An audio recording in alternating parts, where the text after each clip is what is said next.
Good morning. Good morning, everyone. So, thanks, John, for the introduction. A couple things that I want to add that some of you may not be aware of, because only Tamika and I realized it maybe a few months ago.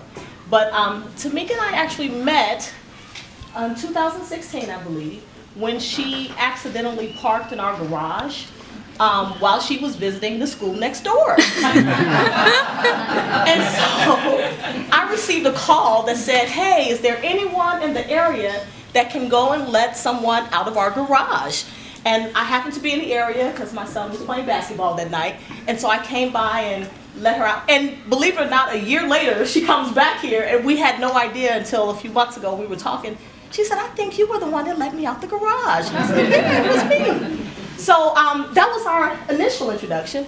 After that time, Tamika was visiting here at the Cohen Clinic, and she stopped by and she had some information about the Wounded Warriors program, the Little Warriors program. She became part of our wait list, and the squeaky wheel gets the oil, because she actually came by every time she was in the building and was like, hey, where am I on the wait list? Hey, where am I on the wait list? And she really made sure that we understood that she recognized that our services were valuable, that we had quality programming, and she was looking to make sure that her children were part of our program. So I was excited about how excited she was. And it turns out that she had a conversation with our program coordinator at the time, who talked to her about some things that she was concerned about with her children, and recommended that she seek a developmental pediatrician.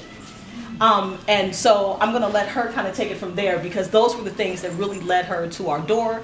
And from that point forward, Tamika has always been one of the parents who checks in regularly. She makes sure that her children have what they need. She asks us if there's anything that she has missed out on or didn't respond to. So one of the things that makes us happy as people who provide services to children is that we have parents who are partnering with us and recognize that we all can do this together and really make a difference in what happens next in the lives of children. So, Tamika, you want to take it away? And actually, it was Christina. Right? Christina, it was. Christina, while we were on the wait list, I was telling her about my son, and she was telling me about the developmental pediatric. She didn't even rush me off the phone, because I think I was on the phone with her for about 30 minutes. And I was just giving her different things that he was doing. And I didn't think he was progressing like he should, even though his doctors kept telling me that it's okay. Each twin develop at their own stage. But just talking to her, she was like, we have a couple of students here like that. She was like, I think you need to take your son to a developmental pediatrics. And she went to explain to me what it was, because I'd never even heard of that. I just thought you had your regular pediatricians. So if it wasn't for her, I wouldn't have took the steps to go to the doctors. I took him to get evaluated, and as soon as we got in there, they was like, yes. They was like, you do have a speech delay. After the second meeting, we found out that it was a medical issue, and that he was actually deaf in one ear, which I was a little upset that his regular doctors didn't catch it, but that's okay. But they caught it, and now, since then, I think it's almost been a year. We found some other things that's wrong, so they want to do surgery with him. On Fridays, we go back and forth to Baltimore, because it's a wait list in this area, but we go there for speech therapy and feeding therapy. They think something may be wrong with his vocal cords as well, and I think I was telling her that I went to get him evaluated again, and they asked me what school he goes to, and I was like, Eastern Seals. They was like, oh, that's one of the best schools. You got him in the right place. So they did give Eastern Seals like really good props and everything. But I think I was telling Jenny one time and somebody else that I've been meaning to write a letter to you guys, because the Little Warrior program is not just the daycare, because I was dealing with PTSD from the military, from the sexual assault. So at that time, my husband was the only one that was working, and it was a lot. We had a nanny, because I had like 3-4 appointments that I used to go to, going through the medical board with the Army, and they would send me to Fredericksburg, Virginia. So it was a lot. Some days the nanny couldn't come. So dealing with that, having to come back and deal with the kids, it was a lot mentally. So when she called me and put me on the wait list, I think it was a month later, because they had a third 2-year-old class that was opening up. Right. Oh my God, the amount of money we saved was like a lot. And it's not, the thing I wanted to get to you guys, it's not just the scholarship that help. It's like now people like, what do you do with your time now that your kids in daycare and you're retired? I try to move and pay it forward. I do a lot of projects with the Wounded Warrior. I do a lot of talking with the staff up here. I think I keep them from working sometimes, especially on the 3rd floor. And it's almost like everybody here is family. So I know a lot about everybody. I know the cool son. The staff here is really great. And that's another thing that I brag about Eastern Seal. It's the staff. I haven't met anybody yet that was just like, ugh, or just doing their job because it's their job. They're really friendly, outgoing. I know about the staff getting married. We talk about Dad, Stephanie, she left. She was one of my counselors up there at the Cohen Clinic because she was having a baby. So it's almost like family, and it's really therapeutic because when I see them, they always asking how the twins doing. The twins want to go to the 3rd floor so they can play. And they talk to Miss Shantae, who has a child here. And they're really awesome. And something else that I've started doing, since I have a little bit of free time, I started talking to some of the other parents here, and we have a little female support group now that we do. So the scholarship has helped more than just the kids coming here. It's helped me mentally. I get that little break in between, because sometimes, depending on the weather, I do have setbacks. So if the kids were still home with me and going through all the medical stuff with Nicholas, it's hard. So it's truly been a big, big help.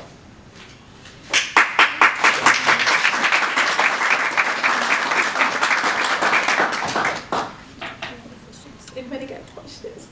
I'm proud I didn't cry, so I'm good. I don't have a question. I just like to say I think it's so wonderful for you and your family, and thank you also for giving back and involved in the programs, because that's the wonderful thing that you've taken the time to do. What are the things you could do with your time? I think that's very admirable. Thank you.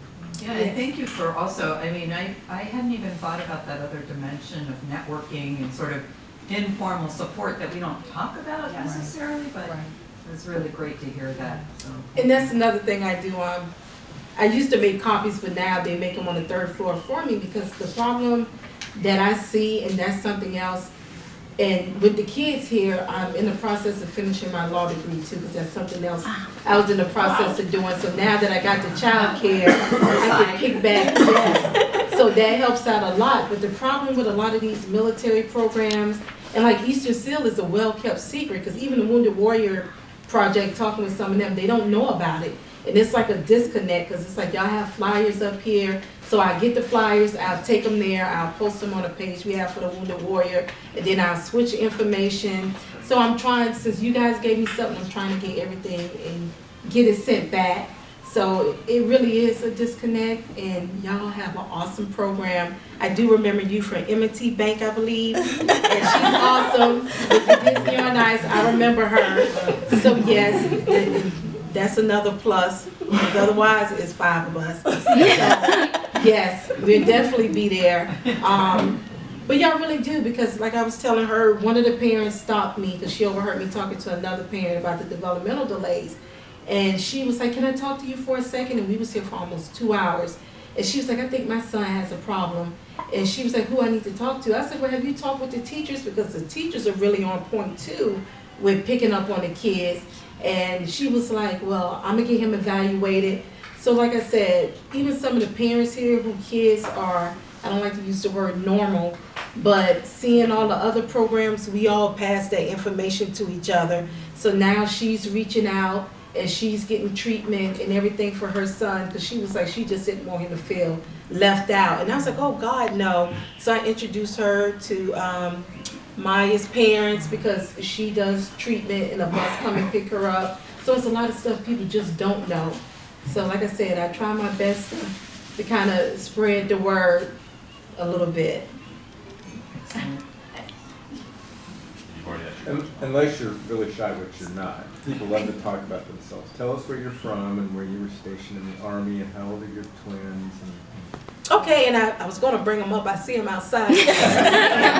So, and luckily they're good twins. They'll see me like, hey Mom, bye Mom, so they don't worry about coming home with me. I think I was hearing somebody say something about South Carolina. I'm originally from South Carolina.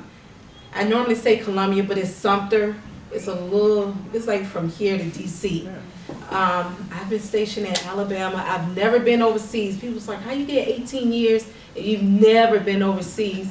I was like, because I'm good in the rear and support. So the first stateside deployment I did was with the MI unit at Fort Belvoir, helping them set up. The next assignment, stateside assignment I had was at Walter Reed as a case manager, working with the wounded soldiers.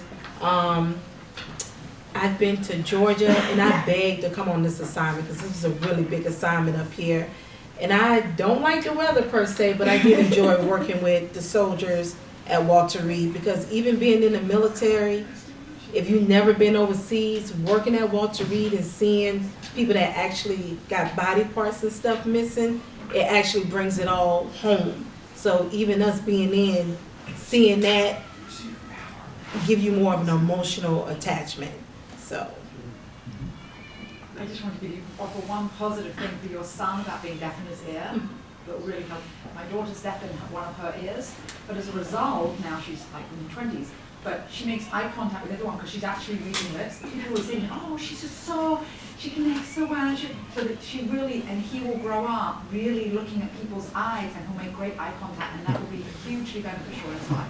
And I noticed that because now when he talks with the speech therapist, he'll think about it before he speaks, and that is true. So Yes. he's learning proper ways of doing it, like where we'll get tongue-tied, he processes it first and then said, and we also, I think I forgot, with Montgomery Infant Toddlers, they taught us sign language to teach the kids.